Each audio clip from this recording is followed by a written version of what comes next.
Deadline sa pagsumite ng SOSE ng mga kumandidato sa 2025 midterm elections hanggang bukas na lang. Narito ang report. Bukas na ang deadline ng pagsusumite ng Statements of Contribution and Expenditure o SOSE ng lahat ng mga kumandidato sa nakaraang 2025 midterm elections.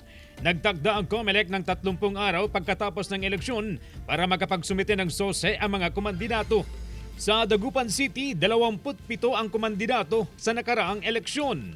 Nakaano naman na tayo, 85% ng lahat ng candidates ay nakapagsumite, so we're still waiting for the remaining, I think nasa 5 na lang yung hinihintay natin until tomorrow. 100% naman na raw na mga nanalong kandidato sa lungsod ay nakapagsumite na ng SOSE. Kung nagkataon na bigong makapagsumite ng SOSE ang isang nanalong kandidato, hindi makakaupo sa pwesto ayon sa COMELEC. Nakasad sa Section 14 ng Republic Act 7166 na ang hindi pagsusumite ng SOSE ay isang administrative offense at maaring magmulta ng 1,000 hanggang 30,000 pesos.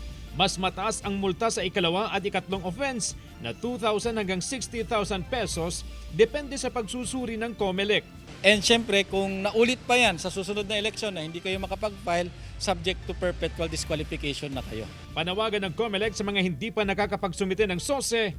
You are given until tomorrow. Wala na pong extension ang pagpapile ng SOSE.